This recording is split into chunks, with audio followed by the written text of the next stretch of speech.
سلام اور آداب۔ امید ہے آپ سب دوست احباب خیر خیریت سے ہوں گے۔ میں شمس الدین حسن شگری ایک بار پھر آپ کی خدمت میں حاضر ہوا ہوں۔ آج میں جس ٹاپک پر گفتگو کروں گا وہ پاکستان کی ایک نامور اور عظیم علمی فکری شخصیت محترم جناب آغا شرف الدین موسوی صاحب رحمۃ اللہ تعالی علیہ کی شخصیت ہے۔ آغا صاحب کا گزشتہ دنوں انتقال ہوا اور گفتگو میں مجھے ذرا تاخیر ہوئی، کیونکہ میں یہ چاہ رہا تھا کہ ذرا ہمارے ہاں لوگوں کا رد عمل اس طرح کے کسی متنازعہ شخصیت کی وفات پر کس طرح سے آتا ہے، کیا لوگوں کے ہاں اخلاقی پیمانے ہیں اور ان اخلاقی پیمانوں کا لوگ کتنا اور کس طرح سے خیال رکھتے ہیں۔ تو ان چیزوں کو دیکھنے کے لیے کچھ انتظار مجھے کرنا پڑا، اور میں چاہ رہا تھا کہ گفتگو ہو تو ذرا اچھے اور بہتر انداز میں ہو اور کوئی تفصیل تھوڑی سی ہو جائے جس کے اندر کوئی وہ رہ نہ جائے، کوئی پوائنٹ، کوئی نقطہ جس پر بات نہ ہو۔ لیکن ظاہر سی بات ہے ہر تمام بات اور مکمل گفتگو تو مشکل ہے کہ آغا صاحب سے متعلق ہو۔ وہ جس انداز کی ان کی زندگی گزری ہے اور جتنے وہ اپنے خیالات اور نظریات میں جو تبدیلیاں ان کی آئی اور اس حساب سے ان پر جو الزامات لگے، اور میں ان کے اوپر جس طرح سے ان کو تنقید کا نشانہ بنایا گیا، تنقید تو ٹھیک ہے، نشانہ بنانا چاہیے، لیکن تذلیل اور تضحیک کا تو وہ سب پہ تو میں بات نہیں کر سکتا ہوں۔ تو لیکن کچھ چیزیں، کچھ پوائنٹس ہیں جس پر میں گفتگو کرنا چاہوں گا۔ سب سے پہلے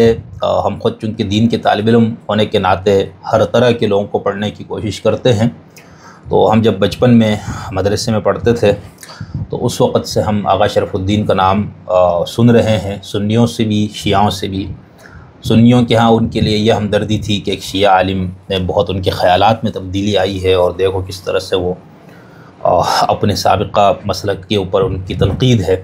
اور کچھ سنیوں کو یہ غلط فہمی تھی کہ وہ شاید سنی ہو گئے ہیں یا ہونے والے ہیں، ان کو ہدایت ملنے والی ہے، جو ہمارے ہاں ایک تصور ہے۔ تو پھر شیعوں کے ہاں ہم سنتے تھے وہ بڑا ضال، مضل، گمراہ،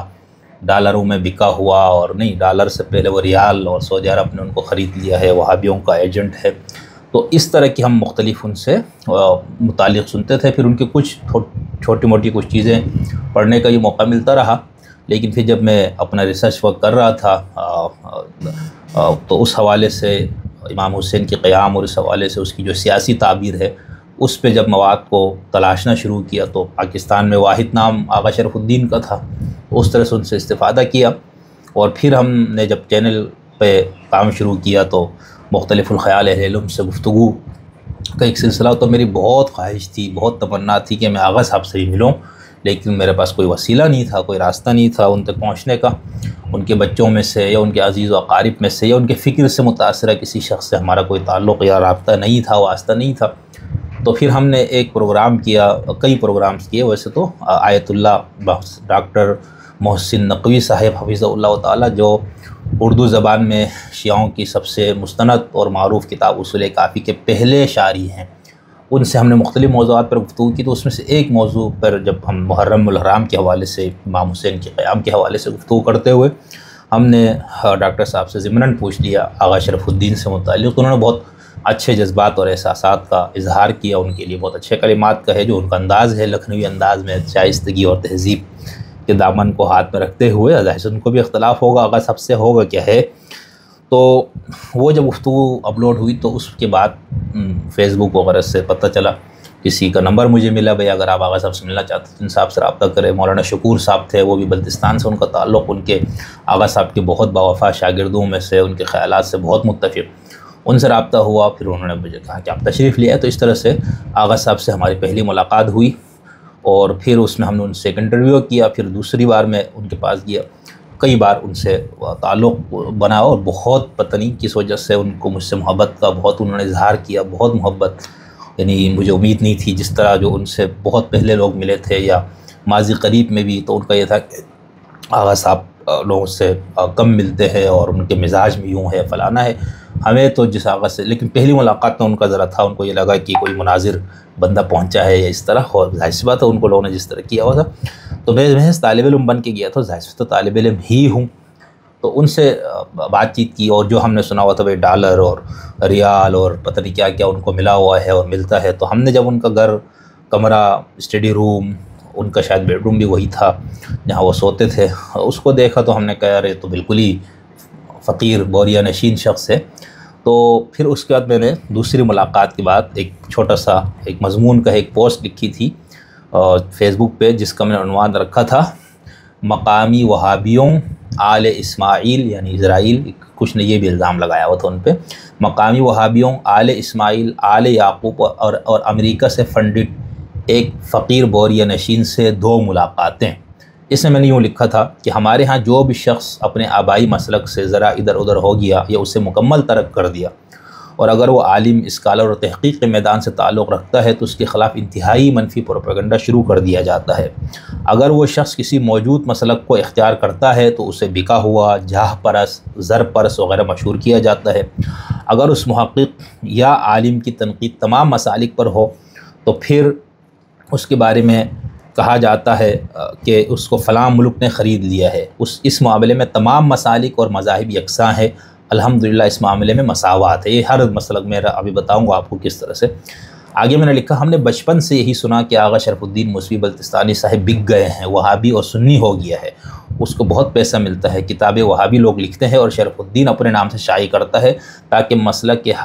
حقہ خیر البریہ شیعت کو خراب کیا جائے، شیعہ لوگوں کو شکوک و شبہات میں مبتلا کیا جائے۔ ہم چونکہ نجیب الاطراف مسلمان تھے، یعنی میں اپنی بات کر رہا ہوں، اس لیے تمام مسالک کے لوگوں کے ساتھ تعلق تھا، اس لیے وہابیوں اور سنیوں سے سنتے تھے کہ سنا ہے آغا شرف الدین نے شیعہ چھوڑ دی ہے، لہٰذا وہ سنی ہوگی یا ہوگا یا عنقریب ہو جائے گا۔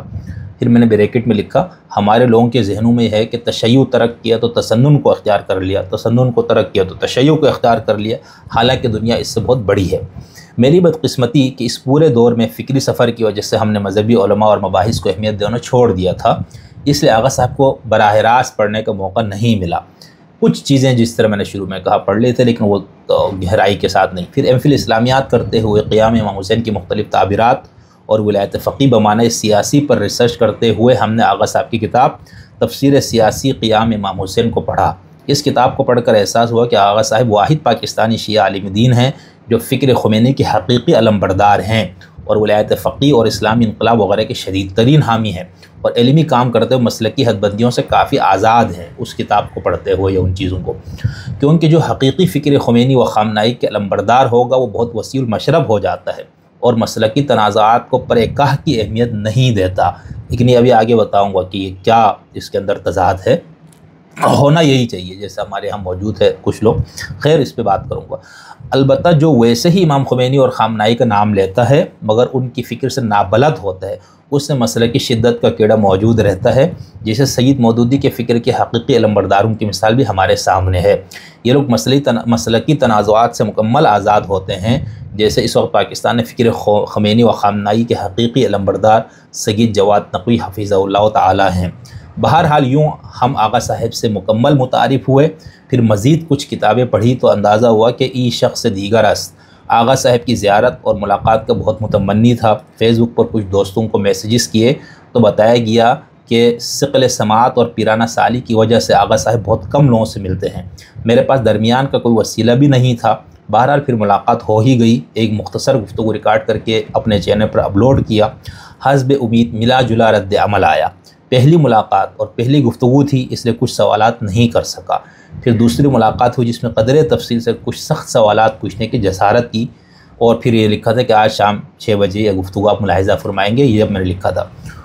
وہ شخص جس کو مقامی وہابیوں کے علاوہ دنیا کے امیر ترین ممالک سے فنڈ ملتا ہے کو انتہائی فقیر، بوریا نشین، انتہائی منکسر المزاج اور چاروں طرف کتابوں میں گھرا ہوا پایا۔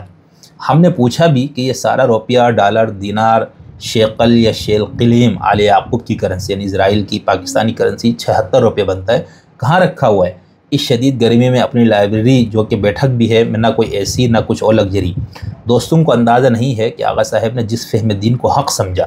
چاہے وہ میرے اور آپ کے نزدیک باطل ہی کیوں نہ ہو، کے لیے کتنی بڑی قیمت ادا کی ہے۔ آغا صاحب نے مال دولت، مہنگی گاڑیوں، جاہ و عظمت، رشتہ دار، دوست احباب، کمیونٹی سب کچھ قربان کیے ہیں۔ آغا صاحب اگر شیعہ رہتے یا دیوبندی وہابی ہو جاتے تو دنیا میں عیش و عشرت کی زندگی گزار رہے ہوتے، بہت بڑے لیڈر ہوتے، مگر سچ کے لیے سب کچھ قربان کرنے کا جذبہ محرکہ زر پرستوں، زن پرستوں، جاہ پرستوں، دنیا پرستوں، عہدہ پرستوں اور واہ واہ کرنے والی مخلوق کو کبھی بھی سمجھ میں نہیں آ سکتا۔ آغا صاحب میں بطور ایک طالب علم، معمولی ریسرچر اور متلاشی حق انسان ہونے کے ناطے آپ کی عظمت کو سلام کرتا ہوں۔ خدا آپ کو صحت، عافیت و تندرستی اور لمبی زندگی، تندرستگی والی لمبی زندگی عطا فرمائے۔ پھر میں نے نیچے لکھا نوٹ، مجھے خود بطور طالب علم آغا صاحب کے نظریات سے کتنا اور کیوں اختلاف ہے یہ اپنی جگہ الگ بحث ہے، مگر جس چیز کو حق جان کر اس کے لیے قربانی دینے والا شخص طالب علم کے نظر میں انبیاء، صوفیاء، منصور، سرمت، سقراط، کارل مارکس، گاندھی جی اور چرچ کے ہاتھوں اپنے فہم کی سچائی کے لیے پھانسی اور موت کی سزا برداشت کرنے والوں کی صف میں شمار کرتا ہوں، اگرچہ بطور طالب علم میں ان سب کی سچائی کو 100% غلط ہی کیوں نہ سمجھوں، یہ اپنا موقف ہے۔ طالب علم نے ابھی تک کی زندگی میں کسی کے ہاتھوں کو بوسہ نہیں دیا، یعنی عقیدت اور محبت اس طرح کے جو ہمارے ہاں طریقہ ہوتا ہے اس طرح میں نے کسی کو نہیں دیا۔ میرا خیال تھا کہ مجھ سے یہ کام کبھی بھی نہیں ہوگا، مگر کل دوسری ملاقات اور طویل گفتگو کے بعد بے ساختہ آغا صاحب کے ہاتھوں کو چوما اور کافی عرصہ بعد آنکھوں سے آنسو جاری ہوا۔ شمس الدین حسن شگری۔ تو یہ تحریر میں نے لکھی تھی آغا صاحب سے جب میری دوسری ملاقات ہوئی یا دوسری بار، اور اس ملاقات کی حوالے سے یا یوں سمجھ لیجئے جو کچھ ٹوٹے پھوٹے میرے خیالات تھے آغا صاحب سے متعلق، وہ چیز میں نے اس وقت لکھی اور پھر اس پہ لوگوں کے مختلف کمنٹس تھے۔ تو یہ میں نے آپ کو کہا کہ بھئی میرا آغا صاحب سے براہ راست تعارف اور ان سے ملاقات۔ اچھا، اب آغا صاحب یا پاکستان، انڈیا، پوری دنیا میں ہم ایسے لوگوں کو جانتے ہیں نا جنہوں نے اپنے مسلک کو تبدیل کیا، یعنی کتنے ایسے لوگ ہیں جو سنیت سے شیعت کی طرف چلے گئے، کتنے لوگ ہیں جو شیعت کو چھوڑ کر سنیت میں آئے، کوئی زیدی ہو گیا، زیدی سے کوئی ادھر ہو گیا، اسماعیلی ہو گیا، اسماعیلی سے فلانا ہو گیا، احمدی ہو گیا، احمدی سے تو کچھ تو عام لوگ ہوتے ہیں نا جو ان کو تھوڑا پڑھنے لکھنے کا یا تھوڑا سا شوق ہوتا ہے تو ان کو ذرا سمجھ میں آتا ہے بھئی اچھا یہ مسلک غلط ہے، باطل ہے، تو وہ چھوڑ دیتے ہیں وہ لوگ۔ اور کچھ اسکالرز، محققین کا طبقے میں ایسے لوگ ہیں، اور اس اسکالرز یا محققین میں ہر طرح کے، ہر مسلک کو چھوڑنے والے لوگ آپ کو ملیں گے، ہر مسلک کو قبول کرنے والے لوگ۔ اب اس کے حوالے سے ہمارے ہاں عام طور پر مثال ایک بندہ سنی ہو وہ شیعہ ہو گیا تو سنیوں میں یہ ہے کہ بک گیا ہے، شیعوں نے اس کو خرید لیا، کوئی شیعہ سے سنی ہوا اس کے بارے میں یہ ایک شخص سب کو چھوڑ کے آزاد خیال ہو گیا تو اس کو تو پھر ہر طرف سے فنڈ ملنا لوگوں کی طرف سے شروع ہو جاتا ہے نا۔ یعنی طالب علم کیا ہے؟ کچھ بھی نہیں ہے بھائی، بالکل فقیر، احمق، غریب الغربا ٹائپ انسان، کوئی معاشرے میں حیثیت اوقات نہیں ہے کسی بھی حوالے سے نا۔ تو ہمارے اوپر ہمیں تو ہندوؤں سے بھی فنڈ ملا ہوا ہے، بدھسٹ سے تو سونے کے پتہ نہیں کیا زیورات، کیا وہ بدھا کی کچھ مجسمے ہمیں ملے ہیں جو سونے سے بنا ہوا ہے، یہ مارکیٹ میں ہے۔ پھر پتہ لگا کہ بھائی ریال بھی ملتا ہے، پھر کہا تومان اس کو ملتا ہوا تو ہو رہا ہے۔ پھر کسی نے کہا بھائی اس کو اسرائیل سے بھی کچھ آ رہا ہے۔ یہ نہیں کہ ایک بے حیثیت، بے اوقات انسان کے بارے میں یہ باتیں کہی جا رہی۔ خود ہمارے آبائی مسلک کس طرف سے بھی لوگوں کو کہ اس کو قادیانیوں نے خرید لیا، اس کو پرویزیوں سے اس کو فنڈ آتا ہے، وہ بڑی عجیب و غریب کہانی ہے۔ تو ایک بے اوقات، بے بضاعت، بے حیثیت انسان سے متعلق اس طرح کمیونٹی میں لوگوں میں یہ باتیں مشہور ہیں۔ تو آپ آغا صاحب اور اس ٹائپ کے جو بڑے محققین جن کا حلقہ احباب ہو، جن کا اثر ہو، اپنے مسلک پہ رہتے ہوئے ان کا ایک بہت بڑا علمی اور فکری مقام ہو، تو ان پہ تو یہ الزامات لگتے ہی نا۔ تو بہرحال یہ الزامات ہی لگانے والے لگاتے، کچھ لوگ ہوتے ہوں گے اس طرح بکنے والے، لیکن وہ پتہ لگ جاتا ہے نا آپ کو۔ لیکن کچھ لوگ ہیں جن کو جو سچائی اور جو خاص طور پر اگر آپ کا کوئی ورلڈ ویو، اخلاقی کوئی پیمانہ آپ کا ہے، کوئی دینی آپ کا پیمانہ ہے، تو آپ نہیں کر سکتے یہ کام، آپ بک نہیں سکتے۔ ہاں آپ کو یہ لگتا ہے کہ اخلاقیات، مذہب، دین یہ سب ڈرامہ ہے، بکواس ہے، جھوٹ ہے، فریب ہے، بس انسان کو بابر بعشق و شاہ عالم دوبارہ نیست کا آپ کا نظریہ بن چکا ہے، اور آپ شوقیہ لبرل، شوقیہ مذہبی، شوقیہ پیدائشی ملحد اور اس طرح کی، پھر تو آپ کا تو کوئی وہ نہیں ہے نا، مطلب آپ کو اس بندے کے اوپر تو کوئی پیمانہ ہی نہیں۔ لیکن اگر آپ سیکولر ہیں، لبرل ہیں، آپ کمیونسٹ ہیں، آپ ملحد ہیں اور کسی بنیاد پر ہے، تحقیق، ریسرچ، غور و فکر کی بنیاد پہ، تو آپ یہ نہیں کر سکتے۔ اسی طرح اگر آپ مذہبی بھی ہیں اور آپ ایمان کی بنیاد پہ، فکر کی بنیاد پہ، سوچ و وچار کے بعد آپ نے اس کو اپنایا، تو آپ سے یہ کام نہیں ہوگا۔ یہ بہت مشکل کام ہے کہ آپ محض کچھ مفادات کے لیے یہ کام کریں۔ کرنے والے لوگ ہیں تو ان کا کوئی پیمانہ نہیں ہوگا۔ لیکن اب آغا صاحب اور اس ٹائپ کی جن لوگوں کو، یار آپ اگر یہ اپنے مسلک پہ رہتے اور اسی کے مبلغ ہوتے تو ان کا بہت بڑا چرچا ہوتا، بہت نام، اور جس زمانے میں یہ شیعت کے مبلغ تھے آغا صاحب، اس دور میں بہت ان کا چرچا تھا۔ پاکستان کے ہر شیعہ کتب خانے میں آقا صاحب کی کتابیں ہوتی تھی، جہاں اسٹال لگتا تھا ان کے ادارے سے چھپی ہوئی کتابوں کا ڈھیر وہاں لگا ہوتا تھا۔ ہم خود ان سب چیزوں کو ذاتی طور پر جانتے ہیں نا، اور پھر بہت ان کا ایک ظاہر سی بات ہے جتنا کام انہوں نے علمی کیا ہے میرے خیال سے کسی اور ادارے کا نہیں ہے یہاں پر پاکستان میں، تو یہ سارا کچھ تھا۔ لیکن ظاہر سی بات ہے انسان کے خیالات میں تبدیلی آتی ہے نا، اور اس تبدیلی میں اب کچھ لوگ کہتے نہیں یہ پھر ضد پہ آ گئے، تو بھائی کیا مطلب ہے؟ ضد پہ آ کے بھی انسان اس طرح سے ہو سکتا ہے، کوئی انسان رد عمل میں اپنے اس میں نہ رہے، یعنی جذبات میں اعتدال نہ رہے، لیکن ضروری نہیں ہے کہ صرف وہی چیز ہو، تو غور و فکر ہو ان چیزوں سے۔ اور پھر دوسری طرف جب آپ چلے جاتے وہاں پر بھی آپ کا یہ نظریہ بن جائے کہ حق وہ ہے جو میں نے سمجھا، تو پھر آپ کا رویہ بہت سخت ہو جاتا ہے، جیسے آغا صاحب کا بھی یہی تھا۔ تو خیر یہ میں نے کہا کہ تھوڑا سا آپ کو پھر ان کا جو فکری علمی سفر ہے، گلگت بلتستان، آغا صاحب کا گاؤں، میرے گاؤں ایک ہے شگر چھر کا، آغا صاحب کا جو محلہ ہے وہ ہمارے محلے سے میرے خیال سے بیچ میں ایک نالہ آتا ہے، اور پیدل جو ہے اگر ہم چلیں تو میرے خیال سے 25 سے 30 منٹ کا راستہ ہے، تو ہم وہاں پر بھی ان کے گھر کو، خاندان کو، آبا و اجداد کو، سب کو ہم جانتے ہیں۔ تو بالکل اس طرح کے لوگ، دیندار اور بڑے دیانتدار ٹائپ کے لوگ، ان کے بچوں میں سے میں ایک کو ہی جانتا ہوں، ہمارے مہدی بھائی کو، اور باقی بچوں سے اس دن روح اللہ سے ملاقات ہوئی، اور کسی سے ہمارا تعارف نہیں ہے کیونکہ یہ لوگ ہمیشہ یہیں پر رہے کراچی میں، پاکستان میں۔ تو خیر تو اس طرح سے پھر وہ وہاں سے پڑھنے آئے لاہور۔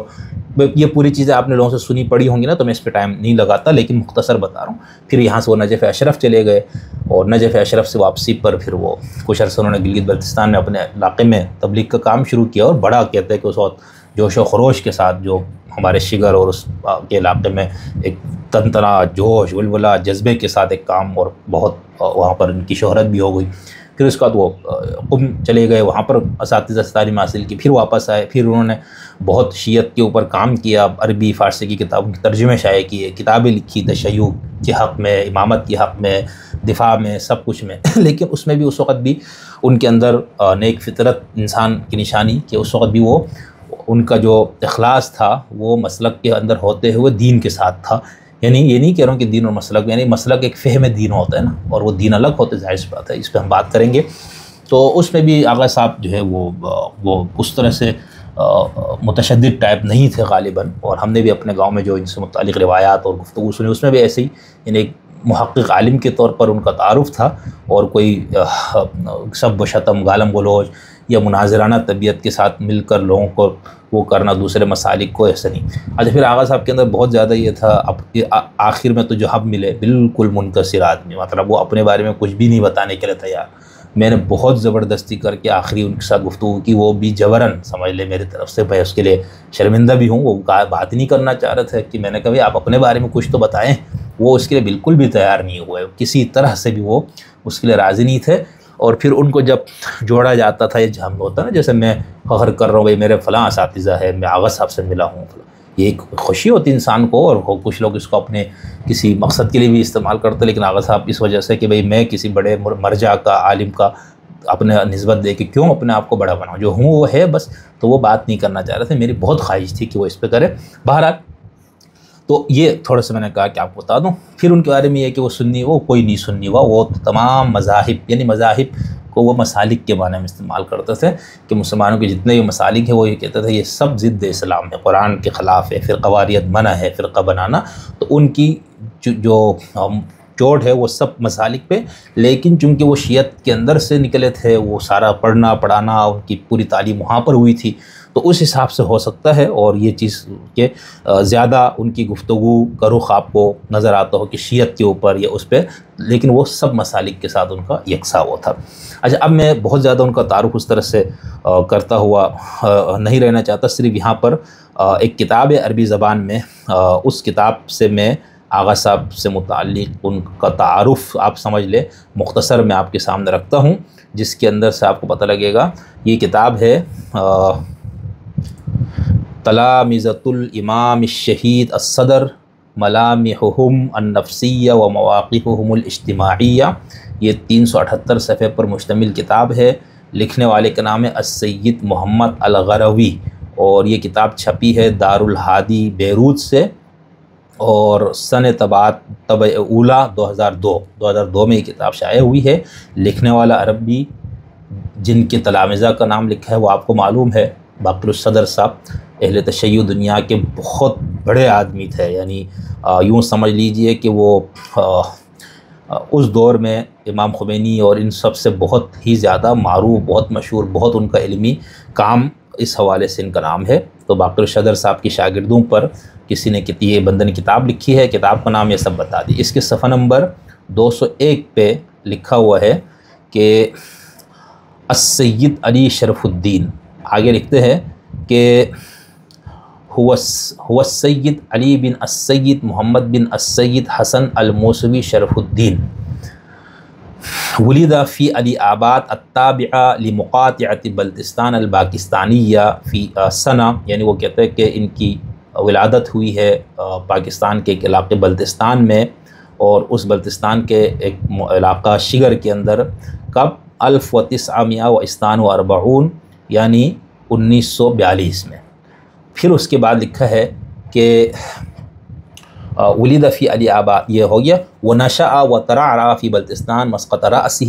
وقضى 13 سنہ من حیاتہ فیہا، 13 سال میں مختصر مفہوم بتاتا جاؤں گا، لفظی ترجمہ ٹائم زیادہ ہو جائے گا۔ انہوں نے 13 سال اپنے علاقے میں زندگی گزاری، وتعلم خلالها المقدمات والقرآن واللغة العربیہ، اس دوران انہوں نے مقدمات یعنی ابتدائی تعلیم قرآن کریم اور عربی زبان سیکھی۔ وفی سنہ، پھر اس کے بعد 1956 میں ہاجر الی لاہور کی طرف وہ آئے، فدرس فی جامعۃ الامام المنتظر عجل اللہ تعالی فرجہ، جامعہ امام المنتظر جو مدرسہ بہت معروف ہے، وہاں پر انہوں نے تعلیم حاصل کی، وہاں پر عربی لغت اور عربی علوم تعلیم حاصل کی۔ پھر 1957 میں لکھا ہے کہ ہاجر الی النجف الاشرف، نجف اشرف کی طرف گئے 1957 میں، لیواصل دراست العلوم الدینیہ، علوم دینی حاصل کرنے کے لیے، فدخل مدارس العلمیہ، وہاں پر علمی مدرسوں میں داخلہ لیا،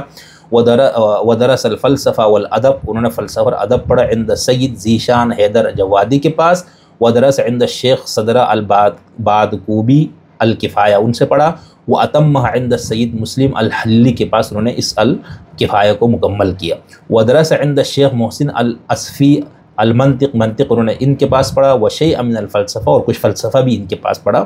ودرس عند الشیخ راستی المقاصب جو فقہ مشہور کتاب ہے وہ انہوں نے شیخ راستی کے پاس پڑھی، ودرس عند الشیخ التسخیری اقتصادنا والفلسفہ، اور شیخ تسخیری جو بہت مشہور عالم دین ہیں ان کے پاس انہوں نے باقر صدر صاحب کی کتاب اقتصادنا اور فلسفتنا کی تعلیم حاصل کی، ودرس تفسیر القرآن عند الشیخ الصادقی، صادقی تہرانی بہت مشہور عالم ہے، ان کے ایک بہت قریبی شاگرد اور ان کی طرف سے اجازہ اجتہاد کا حاصل آیت اللہ ڈاکٹر نیاز حمدانی صاحب حفظہ اللہ ہمارے لاہور میں مقیم ہے، کئی کتابوں کے مصنف ہیں، وہ اور آغا شرف الدین استاد بھائی تھے، دونوں کے ایک استاد تھے صادقی صاحب، اور صادقی صاحب کی کتاب کا انہوں نے ترجمہ بھی کیا ہے حمدانی صاحب نے، اور ان کی تفسیر بھی ہے 25 جلدوں میں۔ ابھی حمدانی صاحب سے ہم نے ایک نشست کی ہے، انشاءاللہ مزید نشستیں ان کے ساتھ کروں گا۔ تو انہوں نے پھر شرف الدین صاحب نے صادقی کے پاس تعلیم حاصل کی، اور سعید کوکبی کے پاس الرسائل پڑھا، وہ حضر ابحاث الخارج عند سید خوئی، اور درس خارج جو آخری اجتہاد کی ڈگری ہوتی ہے وہ انہوں نے آیت اللہ خوئی کے پاس جا کے انہوں نے تعلیم حاصل کی، وہ شہید الصدر، اور شہید صدر کے پاس، وہ استفاد من استاذ ہی الشہید الصدر، اور انہوں نے وہ مستفید ہوئے اپنے استاد شہید صدر سے، انہوں نے استفادہ کیا فقہ میں، اصول میں، تدقیق میں، وتأثر بعلمہ وافکارہ، وہ ان کے علم اور فکر سے بہت متاثر ہوئے، اخلاق سے، حیث لازمہ ایام النجف، وہ ایام جب تک نجف میں رہے ان کے ساتھ ہی رہے، وراسلہ عندما فارق الحوزہ النجفیہ متوجہ الی وطنہ، پھر اس کے بعد وہ جب تک اپنے وطن واپس گئے انہوں نے ان کے پاس تعلیم حاصل کی۔ پھر 1971 میں عاد الی موطنہ، اپنے علاقے واپس آئے، ومسقط رأسہ لنشر مذہب اہل البیت، تاکہ اہل بیت کے مسلک کی تبلیغ کرے، و تدریس العلوم الاسلامیہ کرے، اقامت صلاۃ الجماعت کرے، فبقی فیہا، وہاں پر رہے 1979 تک، یعنی 1979 تک، حیث اقام خلالہ جامعا، وہاں پر انہوں نے ایک جامعہ، ایک مسجد بنائی جامعہ المحمدی کے نام سے، اور ایک مدرسہ بنایا مدرسۃ الامام علی کے نام سے، تاکہ وہاں پر علوم القرآن اور عقائد اسلامیہ کی تعلیم ہو۔ پھر 1979 میں ہاجر الی قم، وہ قم کی طرف چلے گئے تاکہ اپنے دینی تعلیم کو مزید آگے کرے، فحضر ابحاث سید کاظم حائری فی الاصول، وحضر ابحاث شیخ مشکینی، تو ان کے پاس انہوں نے تعلیم حاصل کی، وہ اخذ ینتقل بین قم و کراچی، پھر قم اور کراچی ان کا آنا جانا لگا رہا تبلیغ کے لیے، محاضرات اسلامیہ لیکچرز دینے کے لیے جامعات کے اندر، و خارجہ اور جامعات کے باہر بھی بصفت غیر رسمی ہے، جس طرح ایک لیکچرز جا کے دینا، یعنی کوئی ٹیچر کے طور پر نہیں، بطور لیکچرار جہاں مختلف۔ وکتب مقالات عدیدہ، بہت ساری کتابیں لکھی، منہا کتیب حول ولایت الفقیہ، ایک کتاب ولایت فقیہ پر ہے، اور ایک ہے حکمت المستضعفین اور ظہور مہدی سے متعلق، اور تیسری کتاب امام حسین سے متعلق، وہو مجموعۃ محاضرات القت علی طلبۃ الجامعہ فی کراچی۔ پھر محرم سن 1402 ہجری میں انہوں نے اس کو لیکچرز دیے، اور یہ سب کے ساتھ اردو زبان میں ہے۔ تو یہ 203 تک اس کتاب میں 201، 202 اور 2 سے 3 صفحے پر آغا شرف الدین صاحب کا پورا تعارف ہے۔ میں نے آپ کو کتاب کا نام اور یہ سب بتا دیا۔ اچھا، ایک اور جو آغا صاحب کا ذکر ہے، ایک کتاب ہے 31،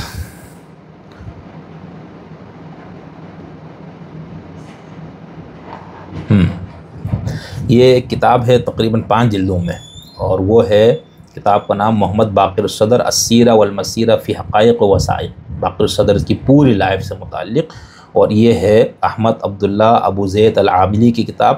اور یہ کتاب چھپی ہے المعارف سے، جو کہ یہ بھی لبنان بیروت میں ہے، اور اس کی طبع اولی یعنی پہلی اشاعت 2006 ہے، 1427 ہجری۔ اس کتاب کے جلد نمبر 3 اور صفحہ نمبر 431 پر آیت اللہ العظمیٰ باقر الصدر رحمۃ اللہ علیہ کا ایک خط ہے، آغا موصوی الدین کے نام، لکھتے ہیں مع السید علی شرف الدین الموصوی الپاکستانی۔ یہ خط لکھا گیا 8 صفر 1398 ہجری، یعنی 1/18/1978 کو یہ خط ہے۔ کتب السید الصدر الی السید علی شرف الدین الموصوی الپاکستانی رسالۃ جاء فیہا، کہ اس تاریخ کو باقر الصدر نے ایک خط لکھا سید علی شرف الدین موصوی پاکستانی کے نام، جس میں یہ لکھا تھا بسم اللہ الرحمن الرحیم، جناب سقط الاسلام الصفی الزکی، ٹھیک ہے، السید علی شرف الدین الموصوی رعاہ اللہ بعینہ التی لا تنام، دعا دی ہے کہ اللہ تعالیٰ ان کی مکمل حفاظت کرے، ان کی اس کا حفاظت کرے۔ السلام علیکم ورحمۃ اللہ وبرکاتہ، 431 432 صفحہ نمبر ہے، اور جلد نمبر 3۔ وبعد، اس کے بعد، فقط تلقینا رسالتکم العزیزہ، کہتے ہیں ہمیں آپ کا بہت پیارا سا خط مل گیا، وسرنی الاطلاع، اور مجھے خوشی ہوئی یہ بتانے پر کہ آپ نے اپنے احوال اور اپنے صحت سے ہمیں آگاہ کیا۔ وسألت المولا سبحانہ وتعالی، اور میں خدا سے دعا گو ہوں کہ وہ آپ کی حفاظت کرے، ویسددکم فی خدمت دین الحنیف، اور دین حنیف کی خدمت میں آپ کو سیدھا رکھے، اب آپ اس کی جو بھی کریں۔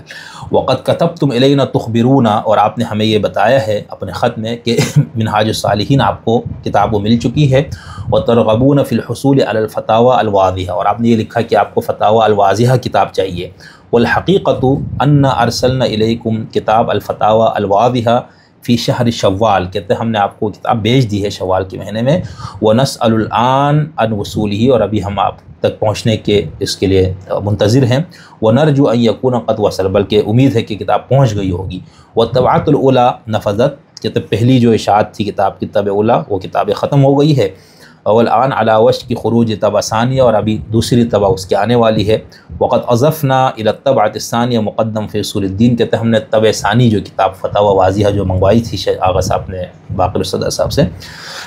تو کہا کہ ہم نے اس میں مقدمے میں اصول الدین کا اضافہ کیا ہے، وسنرسل الیکم منہا انشاءاللہ تعالی عند صدورہا، جب یہ طبع ثانی کتاب کی آ جائے تو وہ بھی ہم آپ کو بھیج دیں گے۔ واما ما ذکرتم من الاستجازہ، جو آپ نے ہم سے اجازت مانگی ہے، فانت مجاز من قبلی،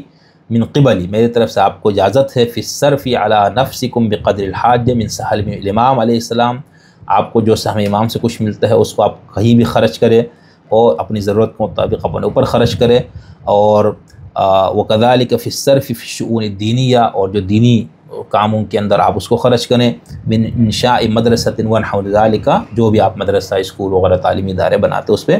اور ونحو ذالک، بعد ان تشرحوا لنا المشروع وخصوصیاتہ ویکون مشروعا مشخصا محددا، ھذا واما صحتی فبخیر، میں خیریت سے ہوں، ونسأل المولا تعالی دوام التسدید والتأسیس، والسلام علیکم ورحمۃ اللہ وبرکاتہ۔ تو یہ ایک خط مجھے مل گیا تھا، اس میں سے اور بھی خطوط ہوں گے، تو اس کے اندر آپ دیکھ رہے ہیں کس طرح سے آغا شرف الدین موصوی کا اپنے استاد کے ساتھ تعلق کیا تھا، اور یہ بہت بڑا ہوتا ہے ایک مجتہد اعظم دنیا کے شیعوں میں کسی مرجع کے تقلید کا، آپ کو اجازہ بھی ملے اور اس کے ساتھ ساتھ اس کی طرف سے آپ کو لوگوں سے خمس، مال امام اور یہ سب چیزیں جمع کرنے کی اجازت ہو، تو پھر اس بندے کے پاس جو کچھ اس کو مل سکتا ہے اس کا آپ کو اندازہ شاید نہیں ہے۔ تو مطلب اس طرح، لیکن آغا صاحب یہ سب کچھ ہوتے ہوئے جب ان کے خیال اور ان کے فکر اور ان کے نقطۂ نظر میں جب تبدیلی آئی ہے تو آغا صاحب نے یہ سب چیزیں چھوڑ دی، اور اس وقت بھی میرے خیال سے آغا صاحب نے اس کا بہت زیادہ فائدہ نہیں اٹھایا جو ہمیں رپورٹ ہے یا جو ہمیں معلوم ہے۔ تو یہاں پر میں نے کہا کہ تھوڑا سا آپ کو تعارف کسی ایسی کتاب سے جہاں اب لوگ یہ کہیں کہ آغا صاحب ان سب میں نہیں رہے، تو ظاہر نہیں رہے نا، تبھی تو سب آپ لوگ گالم گلوچ سے کام لے رہے۔ اگر وہ رہتے تو پھر پتہ نہیں آپ لوگوں نے پورا مقبرہ بنا کے ان کے ساتھ جو کچھ کرنا تھا۔ ٹھیک، ایک تو یہ ہو گیا باقر الصدر اور اس کے دو۔ اچھا، اب ایک اور چیز، جب آغا صاحب سے ہمارا تعلق بنا، انٹرویو اور ان سلسلوں میں نے جانا شروع کیا، تو اس کے بعد پھر کچھ آخری اس میں گیپ آ گیا تھا مجھے، اور میں ان کی آخری کتاب آئی تھی احکام قرآنیہ، تو میری خواہش تھی کہ میں اس کو پہلے پڑھ لوں، پھر اس میں سے کچھ سوالات، کچھ اعتراضات ان کے سامنے رکھوں۔ تو اس سلسلے میں ان سے بات ہو رہی تھی، ان کے میں غالباً نواسہ ہے، کاظم بچہ ہے، بہت اچھا، بہت پیارا، بہت خدمت گزار، تو اس کے ساتھ میں رابطے میں تھا۔ تو پھر آغا صاحب نے ہمارے نام ایک خط لکھا جو کہ ان کے بیٹے مہدی صاحب نے مجھے سینڈ کیا تھا، تو وہ خط، پھر میرا جواب، اور پھر آغا صاحب کا میرے نام ایک چھوٹا سا میسیج ہے، وہ بھی میں آپ کو سنانا چاہ رہا ہوں کہ آغا صاحب کس طرح سے میرے ساتھ ان کا ایک تعلق بن گیا تھا۔ آغا صاحب نے طالب علم کے نام پر ایک خط لکھا اور میرے لیے بہت خوشی کی بات تھی۔ یہ خط ہے 7 ذی الحجۃ الحرام 1444 ہجری، اور انگریزی تاریخ کے حساب سے، شمسی تاریخ کے حساب سے یہ 4 جون 2025 کو آغا صاحب نے یہ خط لکھا تھا۔ میں خط تھوڑا سا لمبا ہے لیکن میں پڑھ دیتا ہوں، اگر آپ کو دلچسپی تو سن لیجیے، نہیں تو آگے فارورڈ کر لیں۔ لکھتے ہیں، بسم اللہ شانہ، جناب فاضل و دانشمند ارشد لائق احترام میں بے نہایت شمس الدین حسن شگری صاحب طالہ عمرہ و توفیقاتہ، کتنے احترام سے دیکھے یار طالب علم کو۔ لکھتے ہیں، آپ کی وسعت فکری، روشن خیالی، تجسس و تحقیقاتی مزاج نے مجھے چند سطور آپ کی خدمت میں لکھنے کی ضرورت محسوس کی۔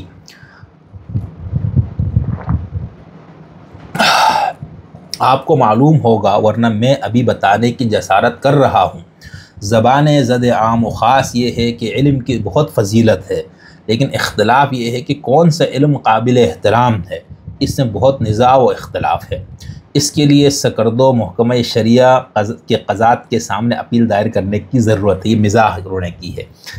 کہ وہ علم جو حوزہ سے پڑھ کر آتے ہیں بافضیلت ہیں، یا وہ علوم جو درسگاہائے NGOs و مستشرقین سے پڑھ کر آئے ہیں، یا ٹیکنالوجی سیکھ رہے ہیں، یا جدید تہذیب و تمدن سیکھ رہے ہیں۔ میں بذات خود نہ فضیلت علم دین کا قائل ہوں، نہ علم دنیا کا۔ علماء کے جتنے فضائل روایات میں نقل کی گئی ہیں وہ تمام کے تمام اختلافی ہیں، یہ تمام میڈ ان علماء خاص ہے۔ چونکہ حوزہ میں پڑھنے والے ابتدائے شرح امثلہ سے لے کر کفایہ و دروس خارج و فلسفہ و عرفان پڑھ کر آتے ہیں، یہ علم دین کا الف بے بھی نہیں پڑھتے۔ یہ ہمارے ہاں بہت اس پہ نہیں، سنی مدارس کے اوپر بھی لوگوں کی تنقید ہے، شیعوں کے وہاں قرآن نہیں ہے، دین نہیں ہے، وہاں فقہ کی چیزیں، یہ چیزیں پڑھائی جاتی ہیں۔ اس کی توجہ ہم مدرسوں میں جب پڑھتے تھے ہمارے علماء یا اساتذہ کہ بھئی آپ کو اوزار دے رہے ہیں کہ آپ ان اوزار کے ذریعے آگے دین سمجھے، اور پھر وہ پوری زندگی لوگ اسی اوزار میں رہتے۔ خیر،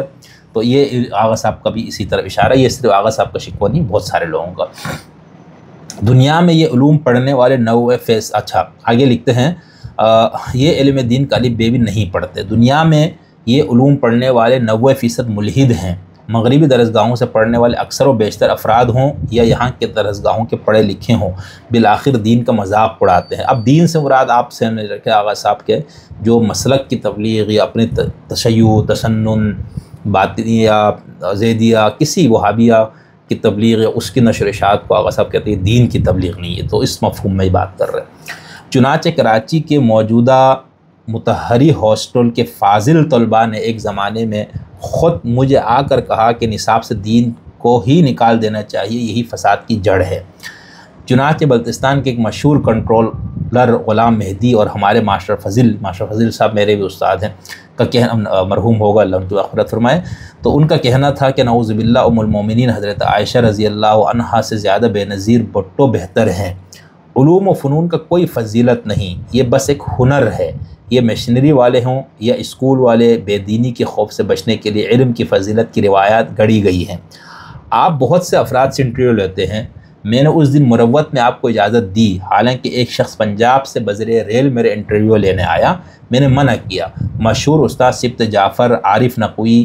آف اسلام آباد جیسے افراد میری سوانح حیات لکھنے اور انٹرویو لینے کی خواہش ظاہر کی، میں نے منع کی۔ یہ میں نے آپ کو بتایا کہ میں نے وہ کیا تھا ان کی زندگی اور سے متعلق، وہ بیچارے خوش نہیں تھے، بہرحال میں ان سے معافی کا خواستگار ہوں۔ آگے لکھتے ہیں، بہرحال آپ جیت گئے اور میں نے پھر بھی آپ کو انٹرویو دے دیا۔ میں کسی کی شاگردی کا افتخار نہیں کرتا ہوں، میں نے پہلے بھی آپ کو کہا تھا، ابھی بھی یہ خط لکھ رہا ہوں کہ انسان کو چلتے معاشرے کے مفاسد کے بارے میں لکھنا چاہیے۔ شمر و سنان و یزید کی بجائے خلفاء و خادمان اسلام کو لعنت کرنے والے موجود ہیں، یعنی لوگ بجائے ان پہ خلفاء پر لعنت کرنے والے، عورتوں کا استحصال کرنے والے، مہر ہٹا کر جہیز رکھ کر ازدواج کو مشکل کر دیا ہے، ارث سے محروم کرتے ہیں، یعنی وراثت سے، عزاداری کے نام پر خرافات کو فروغ دیتے ہیں۔ تو وہ کہہ رہے ہیں بھائی آپ ان چیزوں پہ سوالات کریں، ان معاشرے کے زندہ مسائل اور ان پہ، یہ آپ کیا وہ چیزیں لے کر میرے پاس آتے؟ تو یہ ان کا ایک ہے نا، وہ آخری بڑھاپے کی عمر میں بھی ان کی دلچسپی جن موضوعات یا مسائل میں ہے، معاشرہ اپنی ذات سے ہٹ کے ان چیزوں پہ بات کرنا۔ آگے لکھتے ہیں، چند سوالات ضروری ہیں اور آپ جیسے شخص کے پاس ان سوالات کے جوابات ہونے چاہیے۔ نمبر 1، چین، روس، بنگلہ دیش، ہندوستان، ان ممالک میں کوئی نبی نہیں آیا، نہ ہی کسی کو براہ راست ہدایت نہیں ملی، کیا وہ جہنم جائیں گے یا جنت؟ بہت اہم سوال ہے اور یہ ہم نے بھی کئی لوگوں سے کیا۔ قرآن کریم حضرت محمد کی نبوت کی نشانی ہے۔ اچھا، وہ جو پہلے سوال آغا صاحب کو، اس پہ ہمارے علم کلام اور ان میں بحثیں موجود ہے، لیکن وہ مجھ سے انہوں نے یہ پوچھا۔ سوال نمبر 2، قرآن کریم حضرت محمد کی نبوت کی نشانی ہے۔ آپ کے ضد قرآن تفسیر لکھنے والے بھی بولتے ہیں کہ قرآن کی فصاحت کا کیا کہنے، لیکن اگر کوئی یہ سوال کرے کہ یہ فصاحت برائے عرب ہے، ہمارے کس کام کا، تو اس سوال کا کیا جواب ہوگا؟ نمبر 3، حجت صرف اللہ بنا سکتے ہیں، کیوں؟ یہ ایک سوال ہے، لیکن محمد صلی اللہ علیہ وسلم کسی کو حجت نہیں بنا سکتے۔ حجت آخری وارننگ کو کہا جاتا ہے کہ اس کے بعد اگر کوئی غلطی ہوئی تو اس کی کوئی گنجائش نہیں۔ آپ کے 12 اماموں میں سے کسی نے بھی دین کو نہیں اٹھایا، چنانچہ آیت اللہ باقر الصدر نے اپنی کتاب میں لکھا ہے کہ جب ائمہ کو دین کی تبلیغ سے روکا تو انہوں نے علم کی تبلیغ کا سہارا لیا۔ یہ نسخہ محمد عبدہ مصری ہے، نہ یہ نسخہ محمد عبدہ مصری ہے، نہ یہ نسخہ محمدی، محمد عبدہ مصری کے بہت مشہور عالم۔ سورہ مومنون کی آیت 100 میں ہے کہ روح جسم سے نکلنے کے بعد سیدھا برزخ میں جاتی ہے، روح جسم میں برگشت کا سوال کرتی ہے۔ اب یہ لفظ پتہ نہیں، تو پروردگار فرماتے ہیں کہ یوم یبعثون ناممکن ہے، یعنی اس وقت تک روح واپس نہیں آتی۔ انسان 3 منزل سے گزر کر 4تھی منزل پر قیام کرتا ہے۔ نمبر 1، شکم مادر، نمبر 2، دنیا، نمبر 3، عالم برزخ، نمبر 4، یہ تینوں گزرنے کے بعد قیامت ہے۔ مردہ میں روح نہیں، لیکن جب مردے کو دفنا رہے ہیں تو قبر میں لٹاتے وقت اسما افہم کہتے ہیں، میں آگے بتاؤں گا وہ تلقین والا۔ کیا یہ مذاق نہیں؟ قرآن میں حضرت محمد سے خطاب ہے کہ آپ مردے کو نہیں سنا سکتے۔ یہ آخون ملا کیسے مردے کو سنو سنو کہتے ہیں؟ آپ نے 2 کتابیں لکھی ہے، یعنی طالب علم کی طرف اشارہ ہے، دونوں میں انتہا پسندی، عسکریت پسندی کی مذمت کی ہے۔ واقعاً ہم بھی آپ کے حامی ہیں، لیکن میرا سوال یہ ہے کہ کسی کے اندر کیسے آتی ہیں، یعنی انتہا پسندی یہ چیزیں۔ آگے لکھتے ہیں، تھانہ شدت کرتی ہے، تھانے میں جیسے تشدد وغیرہ، فوج کبھی ماشاء اللہ لگاتا ہے تو شدت ہے، لیکن اللہ فرماتے ہیں اپنے نبی سے کہ آپ نے شدت کا راستہ نہیں لینا، کیونکہ مذہب شدت کرے اور دین شدت نہ کرے، آپ کو اس پر پہلے مصدر و ماخذ ڈھونڈنا ہوگا۔ آگے لکھتے ہیں، من لدن قابل، فرزند اول آدم جس نے اپنے بھائی حابیل کو قتل کیا، وہ ظالم ہے، اس سے الی یومنا ھذا تک مغرب نے اپنی حکومتوں نے ظلم، استبداد، جبر و تشدد کی کوئی حد نہیں چھوڑی۔ جنرل ضیاء الحق، ایوب خان، دونوں کا مقصد خوف و ہراس سے فتنہ روکنا آپ کی پارٹیوں سے کئی گنا بہتر تھے، کیونکہ مسلمان تھے۔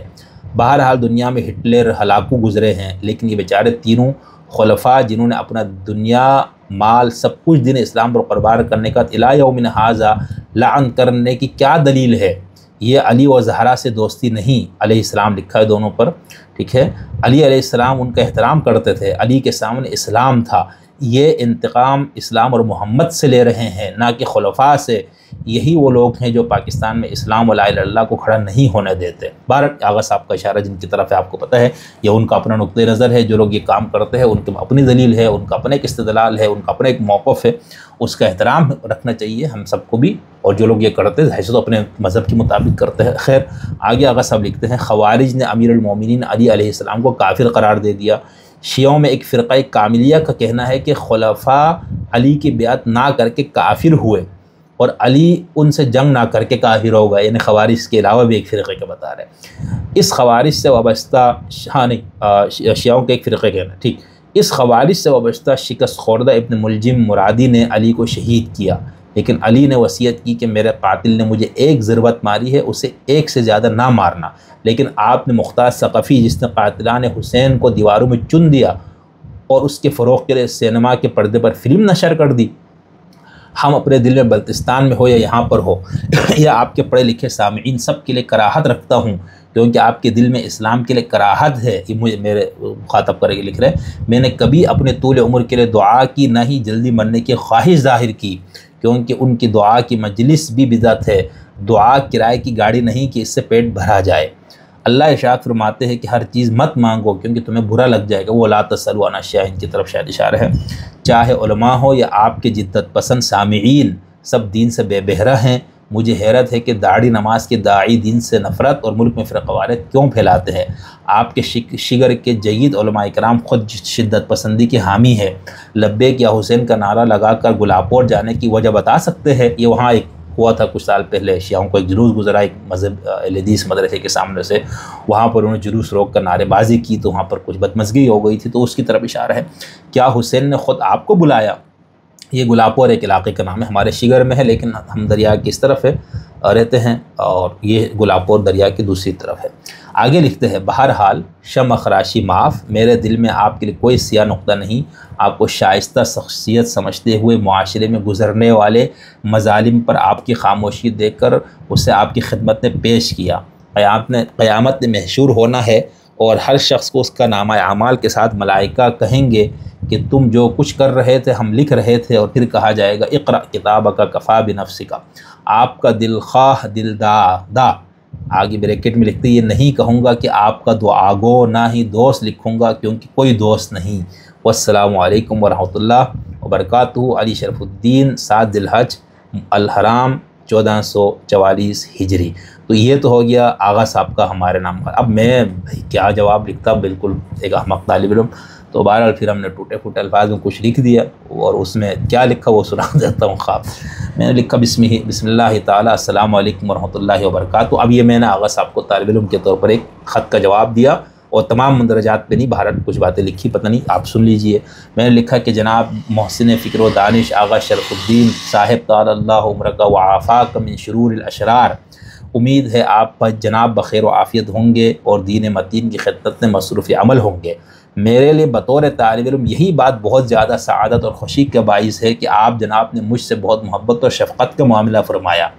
اب آپ جناب نے مجھے اس قابل سمجھا کہ میرے نام ایک خط بھی تحریر فرمایا۔ بطور طالب علم میرے لیے ہر وہ مفکر، دانشور، عالم اور طالب علم بہت زیادہ متاثر کرتا ہے جو اپنی تحقیق کی بنیاد پر اپنے آبائی مذہب، مشرب اور مذہب سے اختلاف کی جرات کرتا ہے۔ نہ صرف اختلاف بلکہ اسے اس محسوس ہو کہ میں باطل یا غلطی پر ہوں تو وہ اس سے علی اعلان برات کا اعلان بھی کرتا ہے۔ اس کی ایک وجہ خود میرا علمی و فکری سفر ہے۔ میں خود اپنے آبائی مسلک کا باغی ہوں، جس کی وجہ سے بہت سے مسائل کا سامنا کرنا پڑا۔ آپ جناب سے محبت اور عقیدت کی ایک وجہ تو یہ جرأت و بہادری ہے، اور دوسری وجہ آپ کا علمی رسوخ، دیانتداری اور مصلحت سے بالاتر ہو کر حق کا اظہار کرنا ہے۔ قطع نظر اس سے کہ بطور طالب علم آپ کے نظریات سے کتنا اختلاف اور اتفاق ہے، میں اپنے آپ کو فی الحال اس قدر علم والا نہیں سمجھتا کہ آپ جناب سے اتفاق و اختلاف کے پہلو بیان کر سکوں۔ یعنی یہ طالب علم کے طور پر میرا اپنا دیکھنے کے ایک زاویہ، جس میں ہم کارل مارکس کو، ڈارون کو، افرستو کو، افلاطون کو، مطلب میں مقدس شخصیات ہیں جن کو میں ان کا نام میں نہیں لے رہا ہوں، وہ تو ہے ہی اس میں، ان سب کو بھی ہم اسی نظر سے پرکھتے ہیں، قطع نظر اتفاق اور اختلاف کے۔ آگے میں نے لکھا،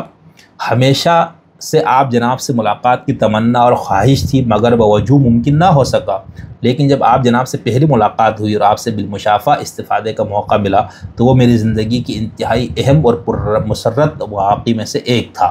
پھر آپ جناب نے جس محبت کا اظہار کیا اس کی کوئی توجہ میرے پاس نہیں سوائے اس کے کہ خدا نے آپ کے دل میں میری محبت ڈالی۔ پھر آپ نے کئی بار مجھے انٹرویو کا موقع عنایت فرمایا، اس کے لیے بھی میرے پاس شکریہ کے الفاظ نہیں ہے۔ مجھے یہ بھی معلوم تھا کہ آپ انٹرویوز نہیں دیتے، خاص طور پر آج کے ماحول میں جب ہر کوئی اپنے مذہب، مسلک اور مشرب کو مکمل حق سمجھتا ہے اور فریق مخالف کو مکمل باطل اور گمراہ۔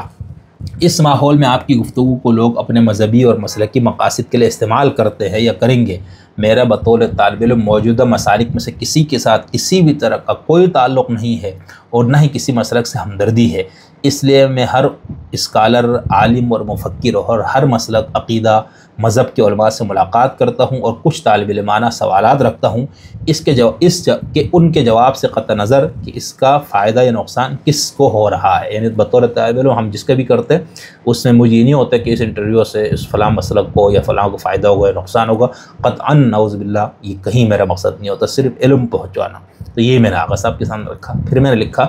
آپ جناب سے بھی محض اسی غرض سے انٹرویو لینے کی خواہش تھی۔ مجھے اس وقت بہت زیادہ خوشی ہوئی جب آپ کا فرزند جناب مہدی صاحب نے بھی اس معاملے میں آپ کے ساتھ مکمل تعاون کیا، ورنہ جو معاشرتی دباؤ آتا ہوگا اس کو مجھے کچھ اندازہ ہے۔ یعنی بچے نے ان کو ہمیشہ سنبھالا، ان کی خدمت کی تو اس کی طرف تھا، ان کو کبھی لکھنے پڑھنے بولنے سے منع نہیں کرنا، یہ بہت بڑی بات ہے۔ بڑھاپے میں انسان بیچارہ ورنہ تو محتاج ہوتا ہے نا، تو مہدی صاحب جن کے ساتھ آغا صاحب رہے زندگی بھر، ان کی طرف میں نے اشارہ کیا ہے۔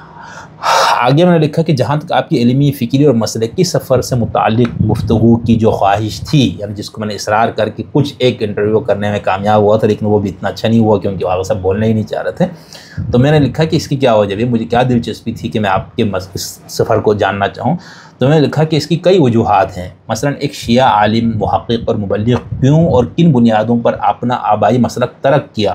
صرف مسلک نہیں بلکہ دنیاوی مفادات، پیسہ، شہرت، عہدہ سب کچھ چھوڑ دیا، پھر اس کے دنیاوی نقصانات کو برداشت کیا اور ابھی تک کر رہا ہے۔ پھر کسی اور مسلک میں بھی نہیں گیا بلکہ مذاہب کو ضد اسلام کہہ کر تمام مسالک کے مگر مشہور سے نبرد آزما بھی ہو رہا ہے۔ یعنی ایک تو یہ وجہ تھی بھئی کیا آپ کے اندر اتنی سخت تبدیلی آئی، دوسری وجہ آپ کے چاہنے والوں کا اصرار تھا، سب کی خواہش تھی کہ آپ سے اس موضوع پر تفصیلی پروگرامز کروں۔ ایک اور بنیادی وجہ تاریخ میں، یعنی ایک تیسری وجہ میں ان کو بتا رہا ہوں کہ بھئی میں اس وجہ سے کر رہا تھا کہ تاریخ میں آپ جیسے جتنے لوگ گزرے ہیں ان سب کی سوانح پر مواد موجود ہے، انہوں نے خود اپنی زندگی کے سفر کو تفصیل سے قلم بند کیا ہے، جس سے بعد میں آنے والے محققین اور اپنے آبائی معتقدات سے اختلاف رکھنے والوں کو رہنمائی بھی ملتی ہے اور حوصلہ بھی۔ ان چند وجوہات کی بنیاد پر ہماری خواہش تھی کہ آپ کے ساتھ آپ کی علمی، فکری سفر پر کچھ گفتگو ہو جائے۔ اب انشاءاللہ تعالی معاشرتی مسائل اور دین کی بنیادی تعلیمات پر جب آپ کی طرف سے اجازت ہو دوبارہ کچھ انٹرویوز کی خواہش ہے۔ جہاں تک آپ کے پیش کردہ سوالات کا تعلق ہے تو وہ میری علمی قابلیت اور فکری سفر کے موجودہ پڑاؤ میں میرے لیے ممکن نہیں ہے، لیکن سوالات بہت ہی اہم ہیں۔ یہ سوالات جو آغا صاحب نے مجھ سے کیے تھے ان کی طرف اشارہ ہے۔ آگے میں نے لکھا جہاں تک معاشرے میں ہونے والے مظالم پر خاموشی کی بات ہے، آغا صاحب نے کہا تھا نا کہ اس پہ آپ نہیں بولتے لکھتے، تو میں نے لکھا تو اس حوالے سے پہلی گزارش یہ ہے کہ معاشرے میں میری کیا حیثیت؟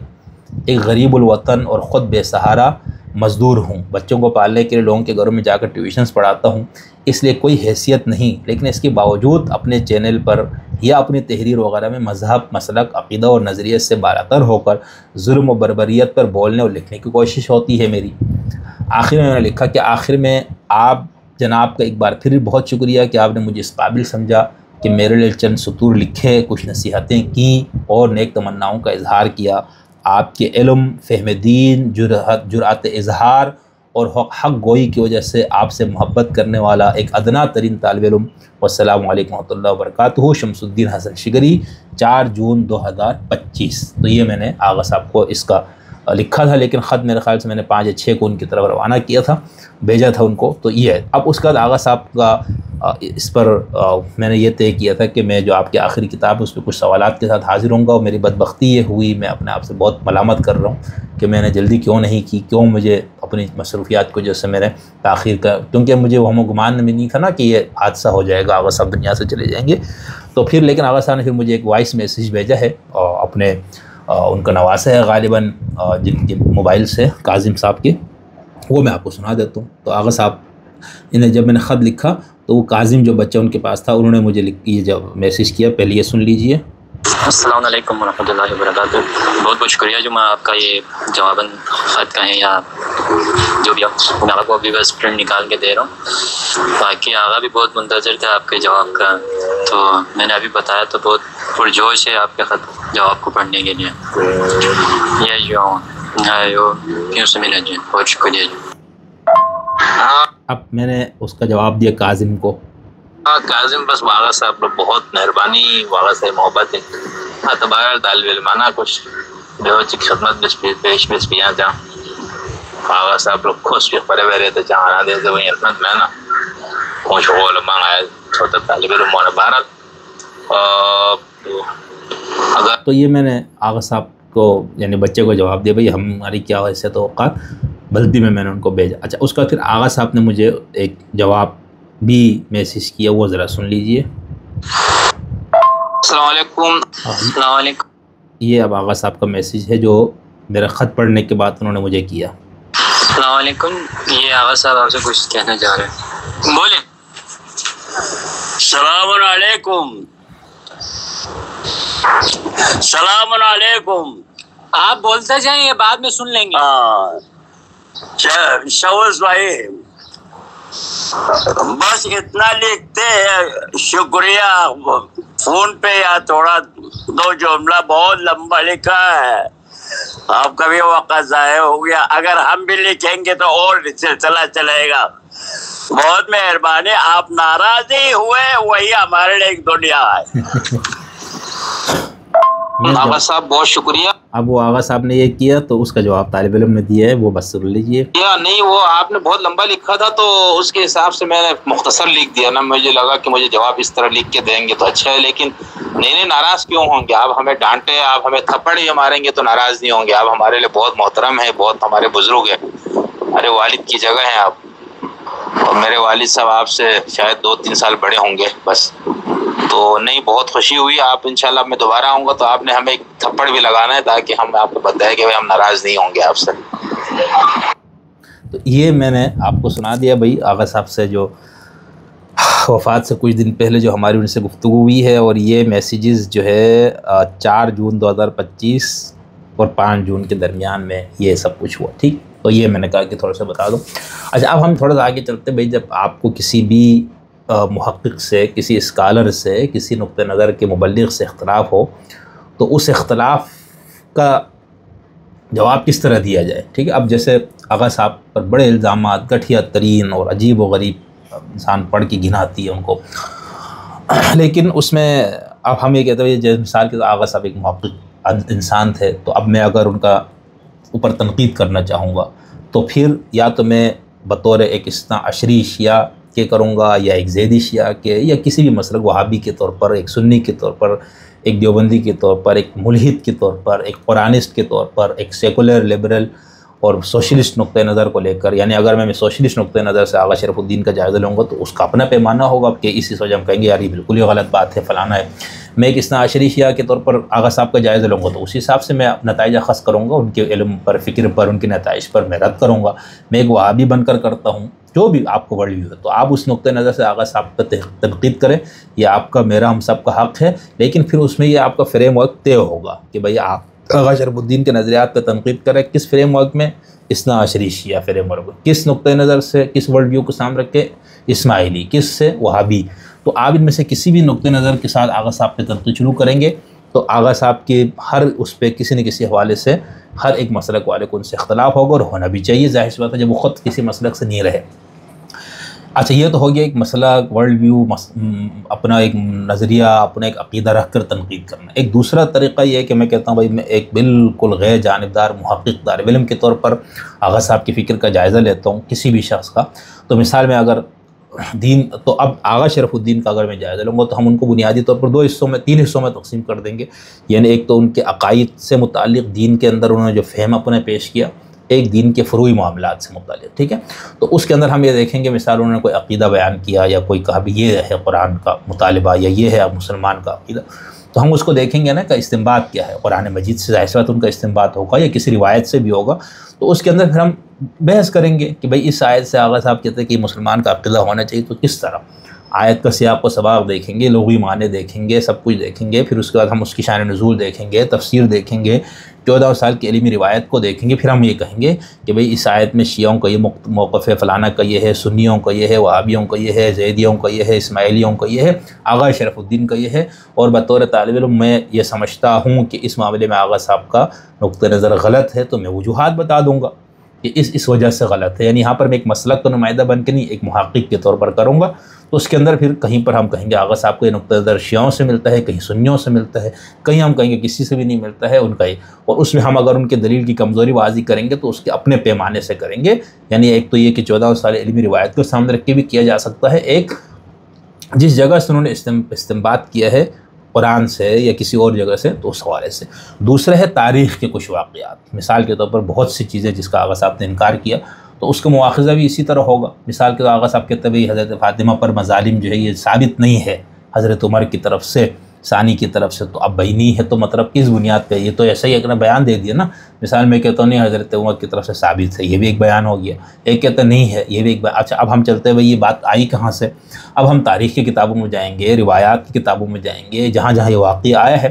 تو وہاں ہم کہیں گے بھائی آغا شرف الدین صاحب یہ کہہ رہے ہیں کہ یہ واقعات اس طرح سے کتابوں میں موجود ہیں، لیکن ان واقعات کی استنادی حیثیت بالکل ہی مشکوک ہے. تو ہم دیکھیں گے کہ ایسا ہے یا نہیں. اگر اس طرح ہے تو ظاہر بات اسی حساب سے فیصلہ کیا جائے گا. ایک شخص یہ تحقیق کر کے نہیں آغا صاحب کا یہ دعویٰ کہ یہ روایات اس وجہ سے غلط ہیں، خراب ہے، اس پیمانے پر غلط ہے، تو ہم کہیں گے بھائی آغا صاحب کا پیمانہ غلط ہے. یا ہم کہیں گے اس پیمانے کو ہم بھی مانتے ہیں، لیکن اس پیمانے کو رکھ کر جس طرح پرکھا ہے آغا صاحب نے اور جو نتیجے اس سے ہمیں اختلاف ہے. تو اس طرح سے علمی تحقیق ہے نا، علمی میدان ہے، اس کے اندر انسان کو ایسے ہی رکھنا چاہیے. اور اسی طرح سے آغا صاحب پر بھی تنقید ہونی چاہیے، لیکن اس تنقید میں،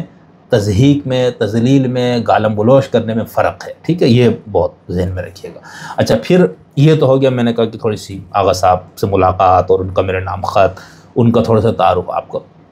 ہوا یہ کہ جس طرح صبح ان کا انتقال ہوا تو صبح جب میں اٹھا اور اپنے ڈیوٹی پہ جانے کی تیاری کے لیے تو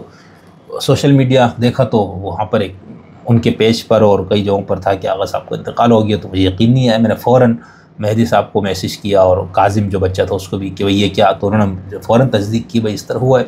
تو پھر میں اپنے ڈیوٹی پہ جانے کے بجائے ادھر کی طرف چلا گیا، ان کے گھر گیا. تو انہوں نے کہا بھئی گھر پہ تو کوئی نہیں ہے، وہاں پر آپ امام بارگاہ چلے جائیں، رضویہ سوسائٹی میں شاہ کربلا.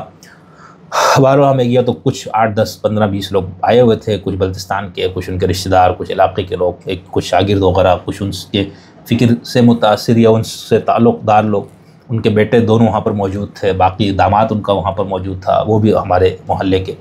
تو ان سے پھر تعزیت وغیرہ کی، پھر بیٹھے رہے ہم وہاں پر. ایک علامہ مہدی صاحب سے ملاقات ہوئی، وہ آغا صاحب کو بہت اچھے سے جانتے تھے، ان کے فکر کو، ان کے نظریات کو، انہوں نے اس پہ کچھ گفتگو ہوئی. بہرحال لوگوں کا سلسلہ آمد کا جاری رہا. پھر نماز ظہر کا جب ٹائم ہوا تو نماز پڑھی اور نماز کے بعد پھر جنازہ اٹھایا گیا اور وہاں پر پھر امام بارگاہ میں لے جا کر تو اثنا عشری شیعہ طریقے سے ان کا جنازہ پڑھا گیا. امام بلتی تھا غالباً، انہوں نے نماز جنازہ. اور یہ ایک اچھی چیز آپ دیکھیں گے سنیوں کے ہاں یا کچھ متشدد لوگوں کے ہاں یہ بڑا ہوتا ہے کہ مرنے کے بعد نہیں ہم اس کے لیے جنازہ نہیں کریں گے. وہاں یہ نہیں، وہاں تو ہم بڑے بڑے ایسے کمیونسٹ حضرات جو شیعوں میں تھے، ان کا انتقال ہوا تو علماء اس کو یعنی آخری رسومات تو بھئی آپ ادا کر دو نا. کیا وہ مسلمان تو تھا یا وہ ایک مسلم معاشرے کا فرد تھا، اس کے گھر والے اس کو ایک مسلم طریقے سے وہ کرنا چاہ رہے. تو یہ ایک اچھی چیز ہے اہل تشیع کی ہاں. اور سنیوں میں بھی شاید یہ چیز پائی جاتی ہوگی، لیکن بہرحال ان سے تھوڑا سا دوسرا بھی ہمیں نظر آتا ہے. تو پھر جنازہ کے بعد بہت سارے لوگ شامل تھے، جتنے نمازی تھے وہ سب بھی. اور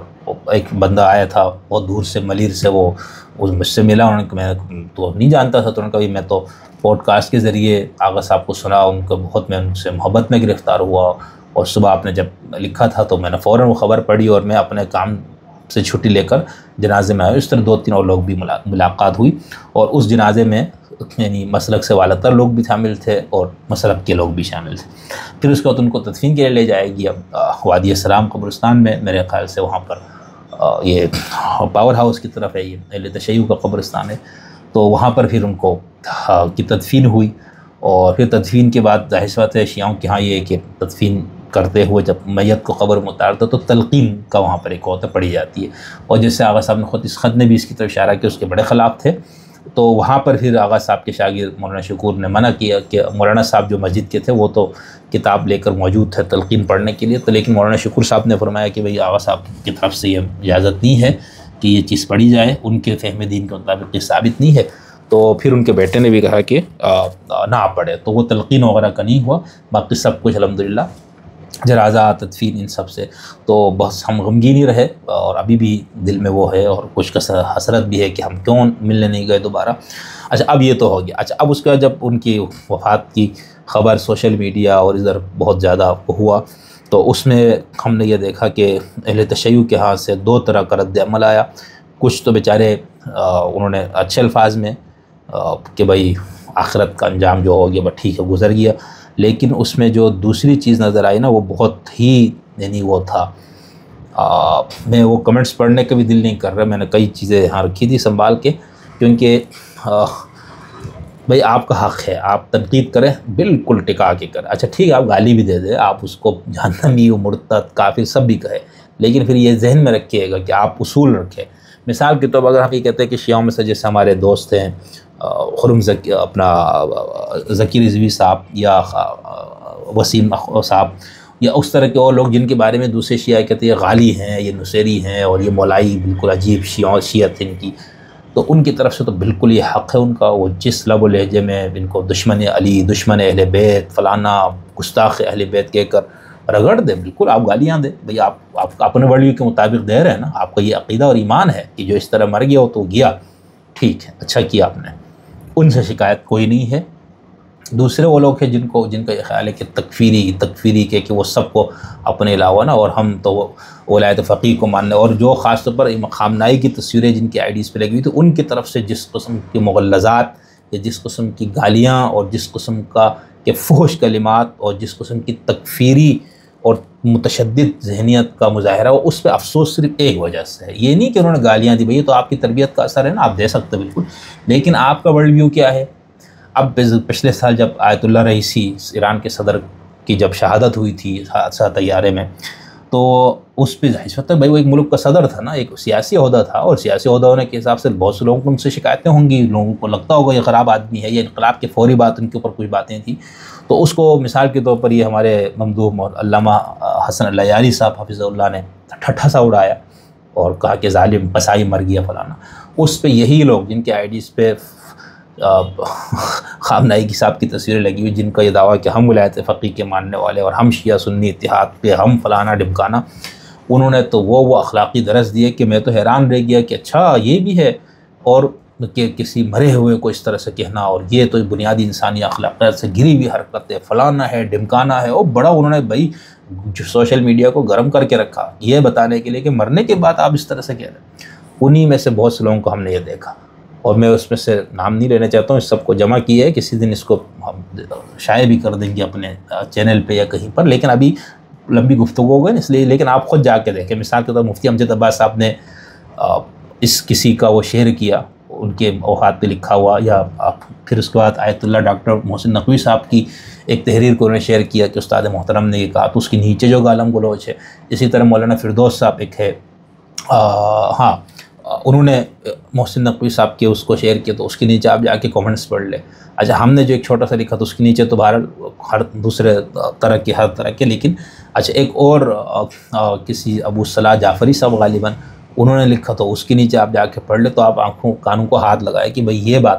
ان سے شکایت صرف اس لیے کہ آپ جو ہے نا منافقت نہ کریں، آپ کھل کے ہمارے مولائیوں کی طرح، ہمارے جن کو آپ غالی کہتے ہیں ان کی طرح ٹکا کے بولے بھئی ہم نہیں اس کو مانتے، یہ تکفیر ہے، ہم کریں گے، ہم ان کو ظالم، کافر، فاسق، جہنمی، کتے، مردار یہ سب کہیں گے، کیونکہ ہمارے نقطۂ نظر سے یہ اس طرح ہے۔ لیکن ایک طرف آپ یہ کہتے ہیں کہ بھئی لا الہ الا اللہ محمد رسول اللہ، جس نے کہا وہ مسلمان ہے، اس کی توہین، تذلیل اور اس کے مرنے کے بعد خاص طور پر اس کے حوالے سے اس طرح کی باتیں کرنا اخلاقیات سے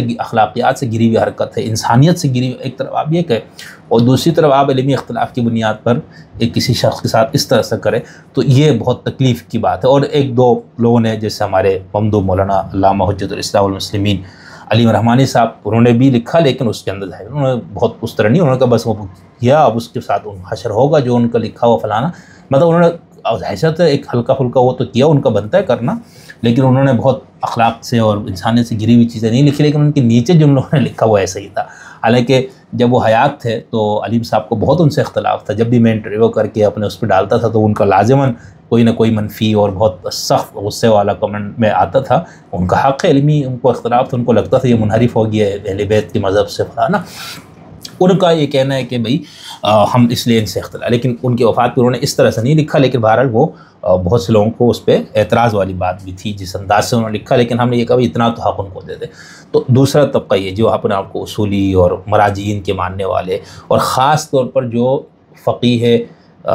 وقت خامنائی اور امام خمینی کی فکر کے علمبردار ہونے والے لوگوں کا جو رویہ تھا نا، اس سے میں ابھی ایک اور گفتگو میں بات کروں گا کہ یہ جو تضاد میں گرفتار ہو گئے نا یہ لوگ، ایک طرف خمینی اور خامنائی کے علم کو اٹھا کے گھوم رہے کہ یہ فلانا ڈھمکانا، اور دوسری طرف آپ